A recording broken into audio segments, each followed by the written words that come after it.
యుద్ధ విరమణకు అమెరికాతో చర్చలు జరిపేది లేదన్న ఇరాన్ అగ్రరాజ్యానికి గట్టి షాక్ ఇచ్చింది. భారీ యుద్ధ విమాన వాహక నౌక యుఎస్ఎస్ అబ్రహాం లింకన్ లక్ష్యంగా ఇరాన్ క్రూయిజ్ క్షిపణులను ప్రయోగించింది.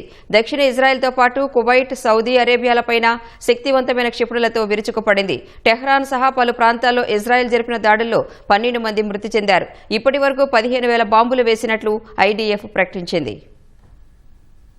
ఇరాన్ ఇజ్రాయెల్ మధ్య ఉద్రిక్తతలు తారాస్థాయికి చేరాయి. ఇరాన్ రాజధాని టెహ్రాన్ సహా పలు ప్రాంతాల్లో ఇజ్రాయెల్ జరిపిన దాడుల్లో 12 మంది మృతి చెందారు, 28 మంది గాయపడ్డారు. ఇస్ఫహాన్లోని ఇరాన్ జలాంతర్గామి పరిశోధనా కేంద్రంపై దాడి చేసినట్టు ఐడీఎఫ్ ప్రకటించింది. హెజ్బొల్లా లక్ష్యంగా లెబనాన్లో భూతల దాడులు కొనసాగిస్తోంది. దక్షిణ లెబనాన్లో మజ్దల్, క్లైలా పట్టణాలపై వైమానిక దాడులు చేసింది. ఐడీఎఫ్ జరిపిన దాడుల్లో గత 24 గంటల్లో 33 మంది ప్రాణాలు కోల్పోయారు. ఫిబ్రవరి 28న యుద్ధం ప్రారంభమైన నాటి నుంచి ఇప్పటి వరకు ఇరాన్పై మొత్తం 15,000 క్షిపణులను ప్రయోగించినట్టు ఇజ్రాయిల్ వెల్లడించింది.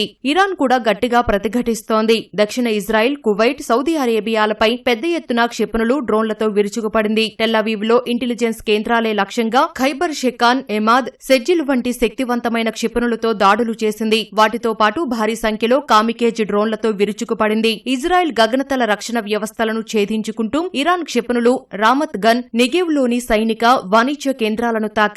బీర్షేబాలోని ఇజ్రాయెల్ దక్షిణ సైనిక లాజిస్టిక్స్ కమాండ్ హెడ్ క్వార్టర్స్ పై ఇరాన్ దాడి చేసింది. ఇరాన్ దాడులకు ముందు ఇజ్రాయెల్ వ్యాప్తంగా సైరన్లు మోగాయి. 10కి పైగా ఇరాన్ ప్రయోగించిన డ్రోన్లను అడ్డుకున్నట్లు సౌదీ అరేబియా తెలిపింది. ఐఆర్జీసీ ప్రయోగించిన డ్రోన్లను నేలకూల్చినట్టు కువైట్ రక్షణ శాఖ తెలిపింది. వాటిలో ఒకటి కువైట్ అంతర్జాతీయ విమానాశ్రయం ఇంధన ట్యాంకును తాకటంతో భారీగా మంటలు లేచాయి. హెజ్బొల్లా సైతం ఇజ్రాయెల్ పైకి రాకెట్ దాడులు చేసింది. ఈ దాడుల్లో ఇజ్రాయెల్లో ఒకరు మృతి చెందగా 2 గాయపడ్డారు.